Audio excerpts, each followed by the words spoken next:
अस्सलाम वालेकुम।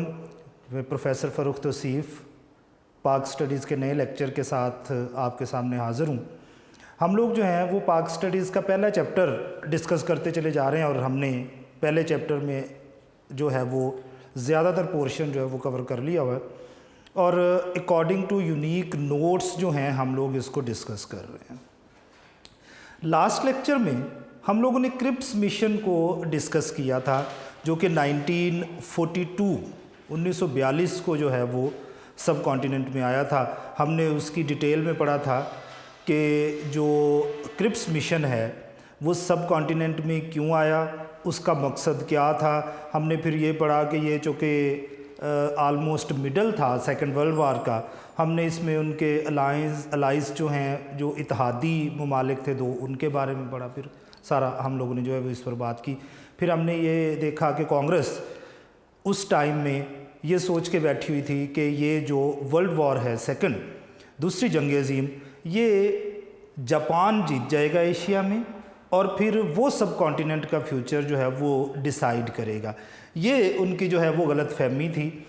उसकी बिना पर उन्होंने प्रेशराइज़ करना शुरू किया। फिर यूएस से जो है उसने प्रेशराइज़ किया कि आप लोग कोई ना कोई जो पीसफुल सलूशन है, पुरअमन हल है for the political situation of sub continent, बर्रे सगीर की जो एक सियासी सूरत हाल है उसका, तो आपको हर सूरत में उसको जो है वो पीसफुली हल कर लेना चाहिए।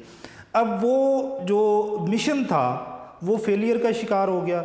उसकी वजह कायदे आज़म का उसको एक्सेप्ट ना करना था और फिर इसी तरह से जो कांग्रेस है उसने भी उसको एक्सेप्ट नहीं किया और इस तरह से वो नाकामी का सामना उसको करना पड़ा। और उसमें जो है क्रिप्स, सर स्टीफर्ड क्रिप्स, उसने फिर ये सारी की सारी जो जिम्मेदारी है वो अपने ऊपर ले ली और उसने कहा जी ये जो मामलात ख़राब हुए हैं या नाकामी का हम लोग शिकार हुए हैं, इसकी ज़िम्मेदारी मेरी है, क्योंकि मैं कन्विंस नहीं कर पाया, मैं किसी को एतमाद में नहीं ले पाया कि हमें ये जो मिशन है इसको एक्सेप्ट कर लेना चाहिए।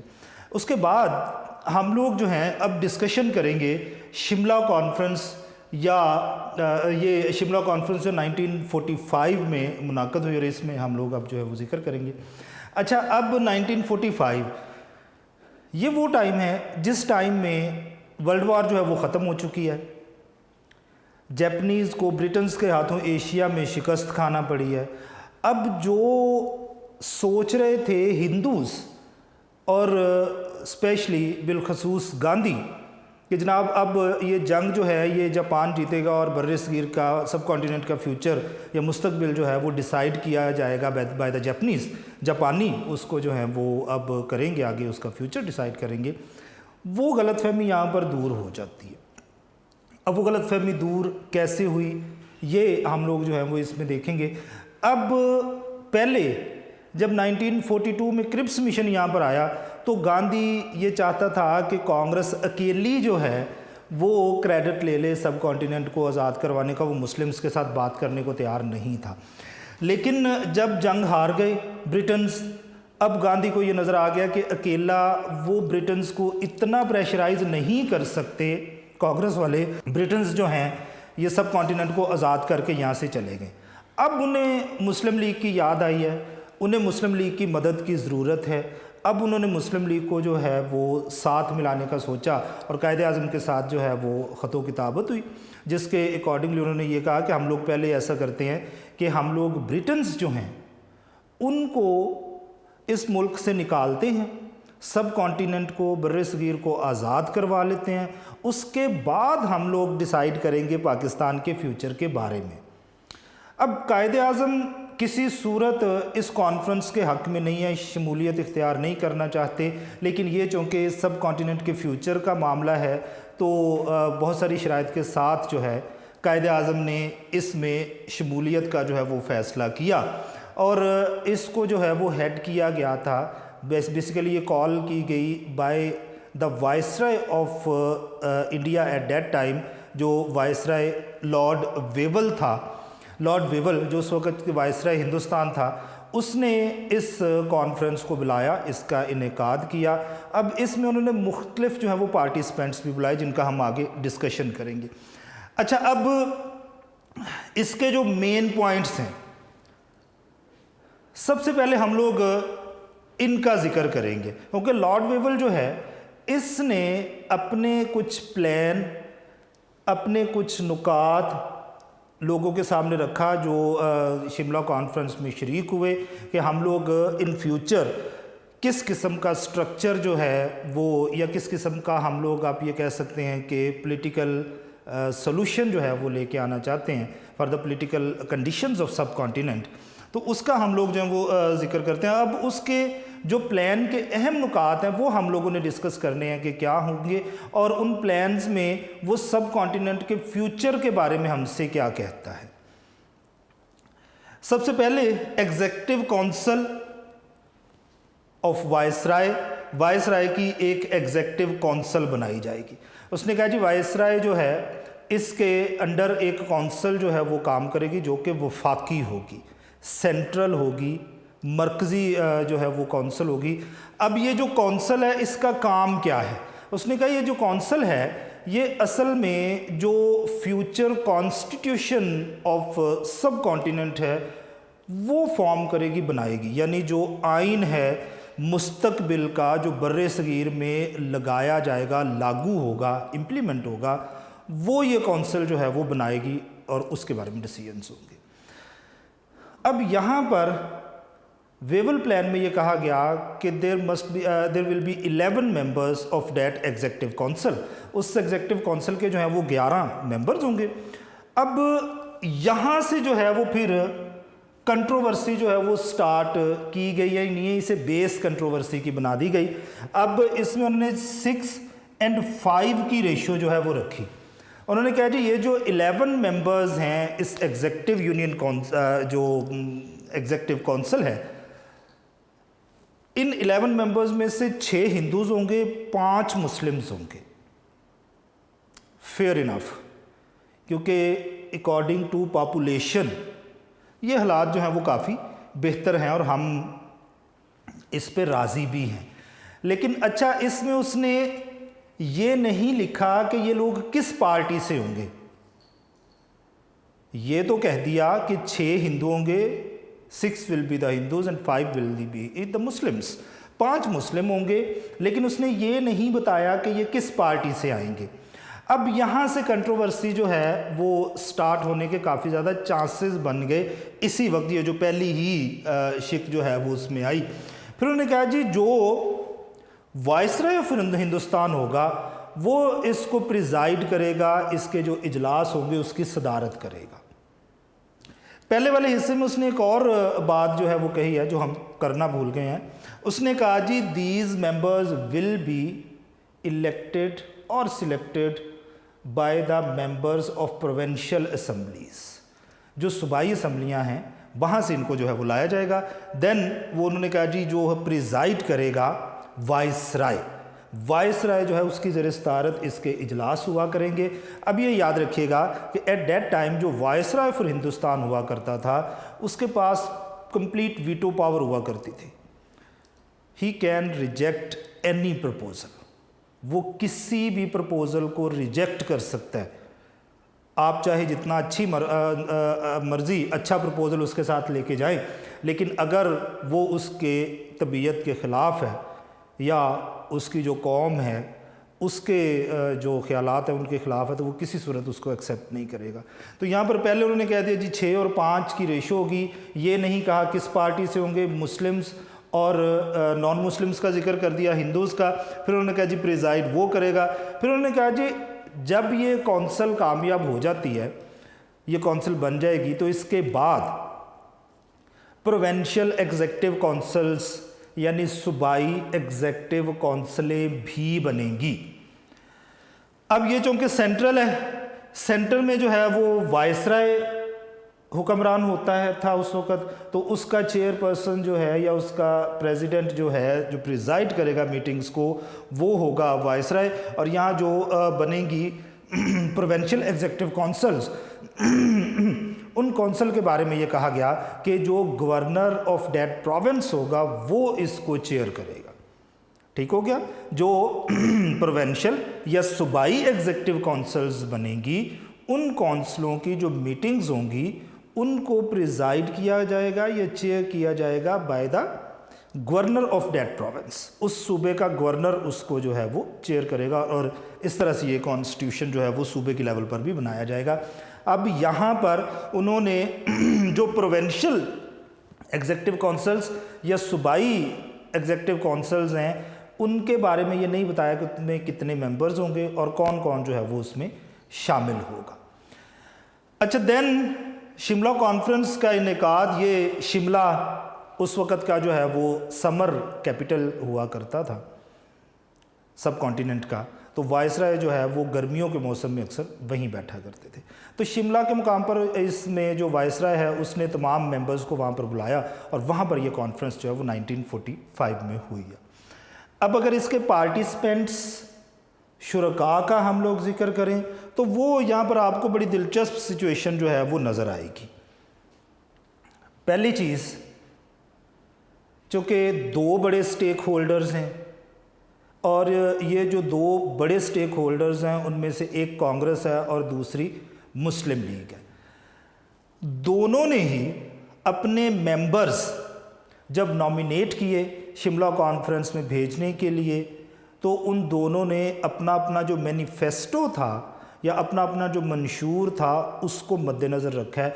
वो क्लेम जो इंडियन नेशनल कांग्रेस या ऑल इंडिया मुस्लिम लीग करती थी सब कॉन्टिनेंट के बारे में, उस क्लेम को मद्देनज़र रखते हुए पार्टिसिपेंट्स जो हैं उनको यहाँ पर भेजा गया, नॉमिनेट किया गया।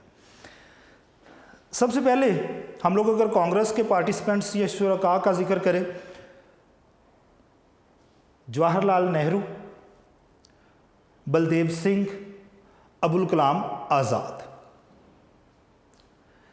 अब कांग्रेस क्लेम क्या करती है उस वक़्त? We are the only representative party of all the communities of sub continent. हम वाहिद नुमाइंदा जमात हैं बर्रे सगीर की तमाम जो फ़िरके हैं या तमाम जो कौमें हैं उनकी। उनका क्लेम क्या है कि हम लोग हर वो कौम जो सब कॉन्टिनेंट में बर्रे सगीर में बसती है, हम उसके रिप्रेजेंटेटिव्स हैं, हम उसके नुमाइंदा हैं।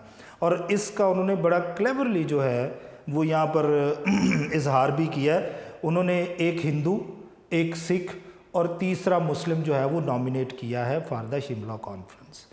इसमें बताना मकसद ये था कि हम लोग सिर्फ हिंदूज़ की पार्टी नहीं है, हम लोग जिस जगह पर भी काम करने के लिए जाएंगे, जहाँ पर भी नुमाइंदगी हमें मिलेगी, वहाँ पर हम लोग जो दूसरी कम्युनिटीज़ हैं, दूसरी कौमें हैं, हम उनको अपने साथ लेके चलेंगे और वो बराबर के शरीक हैं। हमारा इक़्तिदार होगा, सॉवरेनिटी, इक़्तिदार आला हमारे पास आएगी, गवर्नमेंट हमें ट्रांसफ़र की जाएगी, तो हम लोग सबको बराबरी की सतह पर उसमें जो है वो हिस्सा देंगे। अब यही उन्होंने जो सेकुलर सोच वो क्लेम करते हैं, उस सेकुलर सोच को उन्होंने यहाँ पर जो है वो पोर्ट्रे किया है। नेहरू हिंदू है, बलदेव सिंह सिख है, अबुल कलाम आज़ाद जो हैं ये एक मुस्लिम रहनुमा हैं, लेकिन ये हैं कांग्रेस के लोग। ठीक हो गया। अब उस ज़माने में ऑल इंडिया मुस्लिम लीग का क्या क्लेम है? ऑल इंडिया मुस्लिम लीग ये कहती है कि we are the only representatives of the Muslims of sub continent. हम वाहिद नुमाइंदा जमात हैं बर्रे सगीर के मुसलमानों की। अब यहाँ पर जब नॉमिनेशंस का जिक्र आया, रहनुमाओं को शिमला कॉन्फ्रेंस में भेजने का जिक्र आया, तो यहाँ पर भी मुस्लिम लीग ने भी अपनी जो क्लेम है, दावा है उस वक़्त का उनका जो मंशूर, जो मैनिफेस्टो था, उसको उन्होंने मद्देनज़र रखा और ये जो है अपने लोग उन्होंने नॉमिनेट किए। सबसे पहले उन्होंने कायदे आज़म मोहम्मद अली जिन्ना, लियाकत अली ख़ां और सरदार अब्दुल रब निश्तर, ये तीन लोग जो हैं ये नॉमिनेट किए गए बाय द मुस्लिम लीग कि वो लोग जो है वो शिमला कॉन्फ्रेंस में जाएंगे। और यहाँ पर आपको ये बात क्लियरली नज़र आ रही होगी, साफ साफ नज़र आ रही होगी कि मुस्लिम लीग ने भी तीनों ही नॉमिनेशंस जो हैं वो मुस्लिम्स की हैं। मुस्लिम लीग क्लेम करती है सिर्फ मुसलमानों की नुमाइंदगी करने की, वो कहती है कि हम लोग सिर्फ और सिर्फ मुसलमानों की नुमाइंदा जमात है। तो वहाँ पर उन्होंने एग्जैक्टली ऐसा ही किया है कि जितने भी मुस्लिम रहनुमा थे उनको ही नॉमिनेट किया है, जिसमें कायदे आज़म डेफिनेटली उसमें हैं, फिर आपके जो पहले वज़ीर आज़म थे लियाकत अली ख़ान वो उसमें हैं, फिर अब्दुल रब निश्तर जो हैं उनको भी इसमें शामिल किया गया। अब हमने ये देखा कि ये जो दोनों ही पार्टीज़ ने अपने पार्टिसिपेंट्स नॉमिनेट किए हैं, ये दोनों ही जो हैं इन्होंने अपने अपने उस वक़्त के मंशूर, मैनिफेस्टो, क्लेम या अपना जो दावा था रिप्रेजेंटेटिव होने का उसको सामने रख के नॉमिनेट किया है। ये बड़ा इम्पॉर्टेंट होता है जब आप किसी कॉन्फ्रेंस में जाने लगते हैं तो आपको वहाँ पर अपना क्लेम जो है वो साबित करना पड़ता है, तो उसके लिए फिर उन्होंने ये काम किया। देन अदर पार्टिसिपेंट्स, जो दूसरे पार्टिसिपेंट्स हैं उसमें जो यूनियनिस्ट पार्टीज़ थीं उस ज़माने की, अब ये याद रखिएगा कि ये जो यूनियनिस्ट पार्टीज़ हैं ये मोस्टली मुस्लिम पार्टीज़ हैं और ये एंटी पाकिस्तान हैं। इनमें से कोई पार्टी ये नहीं चाहती कि पाकिस्तान बने, ये सब के सब मुत्तहिदा हिंदुस्तान या यूनाइटेड इंडिया के हक़ में हैं। ये चाहते हैं कि आज़ादी तो मिले लेकिन किसी भी सूरत बर्रे सगीर को सब कॉन्टिनेंट में डिवाइड या जो है वो पार्टीशन उसकी नहीं होनी चाहिए, उसको हर सूरत में इकट्ठा रहना चाहिए। ये या फिर इसमें जो है वो वज़राए आला जो चीफ़ मिनिस्टर्स थे उस ज़माने के मुख्तलिफ़ सूबों के, उनको भी इनवाइट किया गया। यूनियनिस्ट पार्टीज़ के मेंबर्स, उनके लीडर्स, फिर उसके साथ साथ जो उस वक़्त के वज़राए आला थे, चीफ़ मिनिस्टर्स थे डिफरेंट सूबों के, उनको भी यहाँ पर इनवाइट किया गया और सबके साथ जो है ये प्लान डिस्कस किया गया जो हमने यहाँ पर बात अभी की है। अच्छा, ये सारे पार्टिसिपेंट्स जो हैं जब बैठे हैं तो इन तीनों का क्लेम डिफरेंट है। अब कांग्रेस कहती है कि कोई भी scheme of partition, any scheme of partition will not be accepted by the Indian national Congress. और उन्होंने कहा जो इंडियन नेशनल कांग्रेस है वो डिवीज़न की, पार्टीशन की, किसी भी किस्म की कोई भी बात कबूल नहीं करेगी। यानी आप टुकड़े करने की बात करेंगे हिंदुस्तान को या बर्रे सगीर को, सब कॉन्टिनेंट को, तो हम किसी सूरत उसको एक्सेप्ट नहीं करेंगे, वो रिजेक्ट कर दी जाएगी। ये क्लेम वो यहाँ पर कर रहे हैं। मुस्लिम लीग भी एक ही बात कहती है कि हम लोग कोई भी ऐसी स्कीम, कोई भी ऐसा मंसूबा जिसमें division of the sub continent का जिक्र नहीं होगा उसको हम एक्सेप्ट नहीं करेंगे। यानी जिसमें बर्रे सगीर को दो हिस्सों में तकसीम करने का मंसूबा शामिल नहीं होगा, वो स्कीम, वो मंसूबा जो ऑल इंडिया मुस्लिम लीग है उसके लिए काबिल कबूल नहीं होगा। अब ये जो कॉन्फ्रेंस है ये फेलियर का शिकार हुई, नाकामी का शिकार हुई। हम देखते हैं कि इसकी नाकामी की असल में वजूहात क्या बनी है। जब कोई भी कॉन्फ्रेंस होती है, कोई भी इजलास होता है, तो उसके बाद जो है वो मुख्तलिफ पार्टीज़ और मुख्तलिफ लोगों के रिएक्शंस आते हैं। इंडियन नेशनल कांग्रेस जो है उसकी तरफ से यहाँ पर जो है वो रिएक्शन आता है और वो रिएक्शन ये आता है कि हम लोग जो हैं वो इस प्लान को एक्सेप्ट नहीं कर सकते हैं, और यही रिएक्शन जो है वो बाय द मुस्लिम लीग आता है। अब कांग्रेस मुस्लिम लीग के साथ बैठ के बातचीत करने को तैयार है, लेकिन वो डिवीज़न की कोई शर्त मानने को तैयार नहीं है, तो उन्होंने भी इसको जो है एक्सेप्ट नहीं किया। और इसी तरह से जो हमारे हैं कायदे आज़म और मुस्लिम लीग, उन्होंने भी इसको एक्सेप्ट नहीं किया, जिसकी वजह से ये फेलियर होगी और इसकी फेलियर की सारी जिम्मेदारी जो है वो कायदे आज़म पर डाल दी। मैंने जब आपसे ये शिक डिस्कस की थी मुस्लिम हिंदूज़ और मुस्लिम्स वाली जो पार्टिसिपेंट्स होंगे, तो मैंने आपसे ये जिक्र किया था कि यहाँ से कंट्रोवर्सी की जो है वो बुनियाद रखी गई थी। अब ये बुनियाद रखी कैसे गई थी? अब यहाँ पर जो वाइसराय ऑफ इंडिया है, हिंदुस्तान का वाइसराय है लॉर्ड वेवल, वो और इंडियन नेशनल कांग्रेस, वो ये चाहती है कि 6 के 6 हिंदू मेंबर्स नॉमिनेट किए जाएं बाय द कांग्रेस। ये सारे के सारे कांग्रेस से लिए जाएं। उसके साथ साथ एक मुस्लिम मेंबर जो है वो भी कांग्रेस से लिया जाए, और वो मौलाना अबुल कलाम आज़ाद जो हैं, इनको इस कौंसिल का हिस्सा बनाना चाहती है। यानी ऐसी सूरत में मुस्लिम लीग के पास सिर्फ 4 लोग बचते हैं, 4 मेंबर्स बचेंगे जो कि इस कौंसिल का हिस्सा होंगे, और कांग्रेस के पास जो है वो 7 की रेशो हो जाएगी। मेजॉरिटी उनकी होने का अंदेशा है, और जिसकी मेजॉरिटी होगी हमेशा उसकी बात जो है वो मानी जाती है। कायदे आज़म इस पर बज़िद है। उन्होंने कहा जी ऐसा नहीं होगा, हम लोग ऐसा नहीं होने देंगे। हम लोग 5 के 5 जो मुस्लिम मेंबर्स हैं वो मुस्लिम लीग की तरफ से नॉमिनेट करेंगे। हिंदुस्तान की बड़ी पार्टी जो हिंदूज़ की रिप्रेजेंटेटिव है वो कांग्रेस है, वो 6 के 6 हिंदूज़ नॉमिनेट करें, हमें इस पर कोई एतराज़ नहीं है। लेकिन जो मुस्लिम मेंबर्स होंगे those will be nominated by the all India Muslim league. उन्होंने कहा कि ये मुस्लिम लीग ही डिसाइड करेगी 5 मेंबर्स जो मुस्लिम होंगे वो कौन कौन से होंगे, इसमें हम लोग कांग्रेस को हिस्सा नहीं देंगे। अब लॉर्ड वेवल और इंडियन नेशनल कांग्रेस ये चाहती है कि अबुल कलाम आज़ाद को जो है वो वहाँ पर कर दिया जाए नॉमिनेट, लेकिन इस पर इत्फाक नहीं हुआ दोनों पार्टीज़ में। तो ऐसी सूरत में फिर एक नया नाम जो है वो लाया गया बाय द लॉर्ड वेवल। उन्होंने कहा जी आप एक सीट जो है उस वक्त के यूनियनिस्ट पार्टीज़ के जो सरबराह थे और पंजाब में के जो चीफ मिनिस्टर थे सरदार खिज़र हयात, आप ऐसा करें कि उनको जो है वो यहाँ पर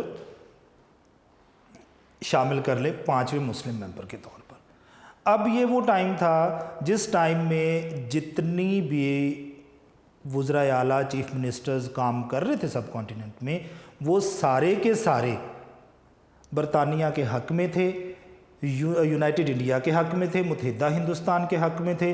तो किसी भी सूरत वो इसका अगर मेंबर बन जाता है यूनियनिस्ट पार्टी का जो सरबराह है, तो ऐसी सूरत में मुस्लिम लीग की पोजीशन जो है वो कमज़ोर हो जाएगी। अब कायदे आज़म ने कहा जी हम ऐसा नहीं कर सकते। अगर 6 मेंबर्स हिंदूज़ जो हैं वो कांग्रेस की तरफ से आ रहे हैं, तो फिर 5 मुस्लिम मेंबर्स जो हैं वो हर सूरत में इन एनी केस जो है वो मुस्लिम लीग की तरफ से डिसाइड नॉमिनेट किए जाएंगे। अब उन्होंने कहा कि जो गैर लचकदार रवैया कायदे आज़म का है उसकी वजह से ये कॉन्फ्रेंस नाकाम हुई है। उन्होंने कहा जी अगर कायदे आज़म सिर्फ एक शिक पर राज़ी हो जाते, नॉमिनेशंस पर मान जाते, तो ये एक बड़ा अच्छा प्लान था according to the political current situation of sub continent. बर्रे सगीर की जो मौजूदा सियासी सूरत हाल है उसमें उन्होंने कहा जी ये काफ़ी बेहतर जो है वो प्लान था, और अगर कायदे आज़म नॉमिनेशंस के मामले पर अपना जो मौक़िफ़ है उससे पीछे हट जाते तो ये काफ़ी बेहतर सूरत हाल जो है वो पैदा हो सकती थी। तो इसकी सारी की सारी ज़िम्मेदारी नाकामी की, फेलियर की रिस्पॉन्सिबिलिटी जो है वो कायदे आज़म पर डाल दी गई, मुस्लिम लीग पर डाल दी गई कि ये लोग जो हैं इन्होंने किसी भी सूरत एक्सेप्ट नहीं किया इस प्लान को, जो कि एक बेहतर future plan for the sub continent हो सकता था। बर्रे सगीर के मुस्तकबिल में ये एक अच्छा प्लान जो है वो हो सकता था। अब ये सारा जो है हम लोगों ने शिमला कॉन्फ्रेंस पर जिक्र किया, जिसमें वेवल प्लान जो है उस पर हम लोगों ने डिस्कशन की। हमने ये देखा कि लॉर्ड वेवल कौन है, फिर मेन पॉइंट्स उसके, एग्जेक्टिव काउंसिल जिसमें सबसे पहला था, फिर वाइसराय जो है वो प्रिजाइड करेगा, सदारत करेगा, फिर प्रोविंशियल एग्जेक्टिव काउंसिल्स का कॉन्सेप्ट हमने देखा, जिसके पार्टिसिपेंट्स और शुरका का जिक्र हमने यहाँ पर किया कि कौन कौन से लोग थे। फिर हमने ये देखा कि दोनों ही पार्टीज़ जो डिफरेंट क्लेम करती हैं डिफरेंट दावे करती हैं सब कॉन्टिनेंट की नुमाइंदगी या रिप्रेजेंटेशन के बारे में, उन्होंने नॉमिनेशन करते हुए, शुरका का इंतखाब करते हुए उन दोनों क्लेम्स को अपने सामने रखा और वो आगे की तरफ बढ़ते चले गए। देन हमने ये देखा कि उसमें उन्होंने उस वक़्त की जो यूनियनिस्ट पार्टीज़ हैं उनके लीडर्स को बुलाया और उसके साथ साथ जो चीफ मिनिस्टर्स हैं, वज़राए आला थे उस वक़्त के मुख्तलिफ़ सूबों के, उनको भी इनवाइट किया।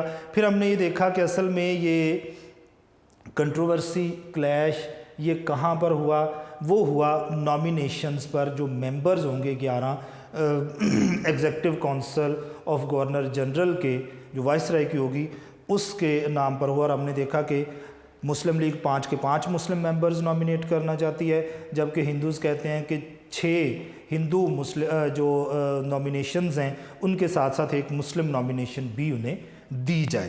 तो ये हमारा जो है वो एक टॉपिक है जो हमने क्लियर किया। इसमें जो है हमने ये सारी चीज़ें जो हैं वो पढ़ी हैं जिसका हम लोग आपसे जिक्र कर रहे हैं। सेकंड जो हमारा टॉपिक है, दूसरा हमारा टॉपिक वो है 3 जून 1947 प्लान। 3 जून 1947 का मंसूबा जो है उस पर हम लोगों ने जिक्र करना है। अच्छा, अब उनको ये नज़र आ गया है कि सब कॉन्टिनेंट को आज़ाद करना पड़ेगा।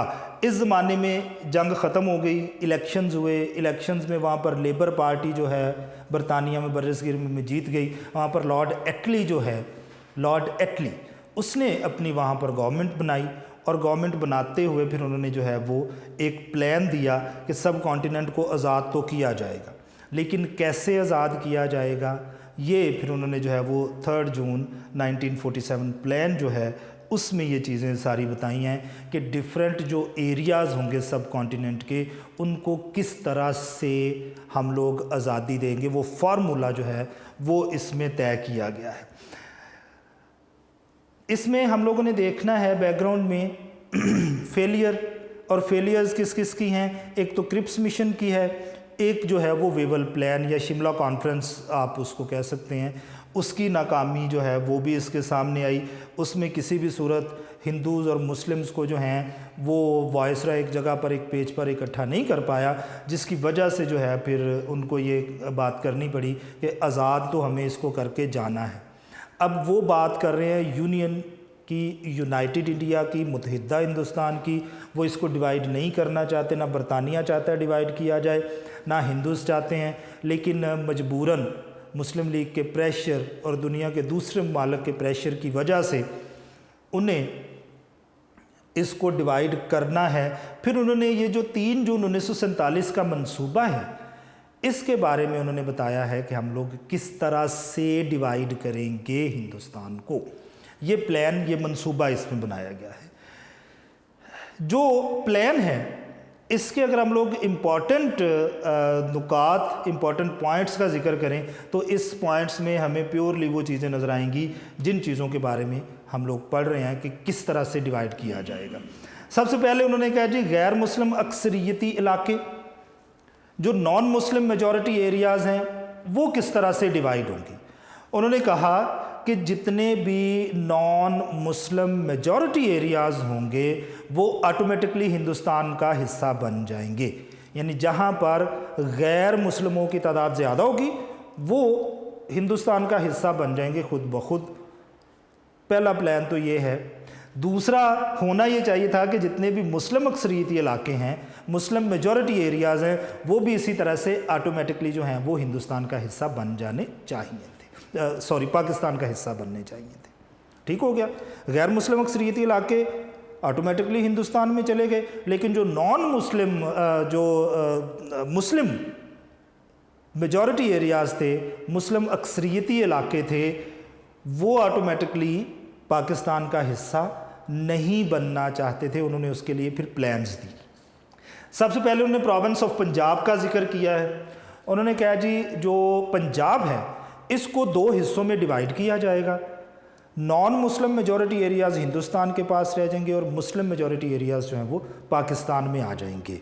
हम लोग जिक्र कर रहे हैं कि जो प्रोविंस ऑफ पंजाब है इसकी डिवीज़न के बारे में फार्मूला ये अपनाया गया कि जो एक बाउंड्री कमीशन बनेगा और वो जो बाउंड्री कमीशन है वो डिसाइड करेगा कि कौन से इलाके पाकिस्तान के पास जाएंगे और कौन से हिंदुस्तान में रह जाएंगे। सेम फार्मूला बंगाल के लिए भी अपनाया गया। बंगाल में चूँकि ईस्ट और वेस्ट, मशरक़ी और मगरबी बंगाल दो हिस्से थे, तो जो मशरक़ी बंगाल है जो आजकल बांग्लादेश है उसमें मुस्लिम्स की तादाद बहुत ज़्यादा थी। तो डिसाइड ये किया जाना था कि कौन से इलाके जो है वो उनके पास रहेंगे, कौन से हमारे पास आएंगे। तो इसके लिए भी बाउंड्री कमीशन जो है वो बनाया गया। देन जो सिंध प्रोविंस है, सूबा सिंध है, इसके बारे में उन्होंने कहा कि जो सिंध की प्रोविंशियल असम्बली है, सूबा सिंध की सूबाई असम्बली है, वो ये डिसाइड करेगी कि उन्होंने हिंदुस्तान के साथ रहना है या पाकिस्तान के साथ रहना है। अब आपने देखा कि 3 डिफरेंट प्लान्स जो हैं वो यहाँ पर नज़र आपको आए हैं। आखिरी प्लान में उन्होंने जो वहाँ की सूबाई असम्बली है सूबा सिंध की, उसको ये इख्तियार दे दिया है, पावर्स दे दी हैं कि आप ये डिसाइड करें कि आपको किसके साथ रहना है। देन बलूचिस्तान, अच्छा यहाँ पर आपने देखा है कि मैंने ना प्रोविंस ऑफ बलूचिस्तान लिखा है ना सूबा बलूचिस्तान लिखा है, सिर्फ बलूचिस्तान लिखा हुआ है। ये बलूचिस्तान जो है उस वक़्त तक एक सूबा था ही नहीं, बलूचिस्तान को प्रोविंशियल स्टेटस नहीं मिला था। बलूचिस्तान एक कबायली, एक ट्राइबल एरिया था जो कि कंट्रोल किया जाता था बाय द फेडरेशन। जो मरकज़ी हुकूमत थी दिल्ली में बैठती थी, बलूचिस्तान के इलाके को वो कंट्रोल करती थी। ये सूबा नहीं था, ये पाकिस्तान बनने के बाद इसको सूबे की शेप में पाकिस्तान के हवाले किया गया था। ठीक है, ये याद रखिएगा कि before the partition Balochistan was not a province, Balochistan एक सूबा नहीं था, बाद में बना है। अच्छा, अब इसमें चूँकि ये सूबा ही नहीं है तो असम्बली का सवाल ही पैदा नहीं होता। तो इसमें यह डिसाइड किया गया कि जो वहाँ का शाही जिरगा है वो ये डिसाइड करेगा कि किसके साथ रहना चाहते हैं। बलूचिस्तान का फ्यूचर वहाँ का शाही जिरगा जो है वो डिसाइड करेगा कि वो हिंदुस्तान के साथ रहना चाहते हैं या पाकिस्तान के साथ। सिलहट असम का एक ज़िला था। अब इसमें मुस्लिम्स की पॉपुलेशन बहुत ज़्यादा थी। होना ये चाहिए था कि डिवाइड करके इसकी चूँकि बाउंड्री मिलती थी बांग्लादेश बंगाल के साथ, जो ईस्टर्न बंगाल है, मशरक़ी बंगाल, तो इसको वहाँ से ऑटोमेटिकली अलग करके तो उसका हिस्सा बना देना चाहिए था, लेकिन ऐसा नहीं किया गया। यहाँ पर उन्होंने कहा जी रेफरेंडम होगा और वहाँ की अवाम ये डिसाइड करेगी कि इन्होंने किसके साथ रहना है। Then NWFP north west frontier province, अब जो KPK है, पहले हम इसे सूबे सरहद के नाम से जानते थे, अब हम इसे खैबर पख्तूनख्वा का नाम जो है हमने दे दिया हुआ है। इसके बारे में भी यही डिसाइड किया गया कि यहाँ पर भी रेफरेंडम करवाया जाएगा और रेफरेंडम की वजह से ये जिस मुल्क के साथ जाना चाहेंगे हमें उसका कोई एतराज़ नहीं होगा। देन प्रिंसली स्टेट्स, वहाँ की जो रियासतें थीं उनका डिसीजन लेना था। रियासतें 635 प्रिंसली स्टेट्स, वहाँ पर रियासतें मौजूद थीं सब कॉन्टिनेंट में। तो इसके बारे में ये डिसाइड किया गया कि वो रियासत, उसका सरबराह वो डिसाइड करेगा कि उसे पाकिस्तान के साथ रहना है या हिंदुस्तान के साथ रहना है। अब ऐसी सूरत में कहा यह गया कि आप डिसाइड कर लें कि आप किसके साथ रहेंगे, लेकिन उसमें उन्होंने शर्त ये रखी कि आप पॉपुलेशन जो है उसकी रेशो को ज़रूर मद्देनज़र रखेंगे। यानी मुस्लिम मेजॉरिटी के एरियाज़, अगर वहाँ का हुक्मरान नॉन मुस्लिम है, अवाम ज़्यादा मुस्लिम्स हैं, तो वो किसी भी सूरत में जो है वो हिंदुस्तान के साथ इल्हाक नहीं करेगा, वो पाकिस्तान के साथ ही जाएगा अगर इल्हाक करेगा।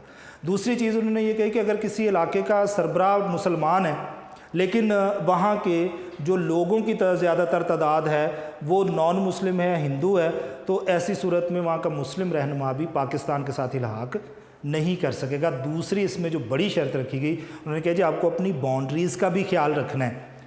आप सिर्फ उसी मुल्क से इल्हाक करेंगे जिस मुल्क के साथ आपकी बाउंड्रीज़ मिलती हैं, और अगर किसी मुल्क के साथ आपकी बाउंड्रीज़ नहीं मिलती तो आप उनके साथ नहीं रह सकते। और उन्होंने कहा जी आप फिर ख़ुद मुख्तार या आज़ाद रह सकते हैं। ठीक हो गया। गैर मुस्लिम अक्सरियत के इलाके हिंदुस्तान में चले गए। पंजाब और बंगाल को 2 हिस्सों में तकसीम किया गया। सूबा सिंध की असम्बली ने डिसाइड किया कि हम पाकिस्तान के साथ रहेंगे। बलूचिस्तान में शाही जिरगा ने भी पाकिस्तान के हक़ में फ़ैसला किया। सिलहट के अवाम ने भी रेफरेंडम में पाकिस्तान के हक़ में वोट दिया। फिर KPK NWFP सूबा सरहद के लोगों ने भी रेफरेंडम में पाकिस्तान का साथ दिया। और इन स्टेट्स में ज़्यादातर स्टेट्स जो हैं वो आसानी के साथ इल्हाक कर लिया उन्होंने, लेकिन कुछ का डिस्प्यूट जो है वो पैदा हुआ, जो हम लोग नेक्स्ट चैप्टर में जो है वो डिस्कस करेंगे इनको।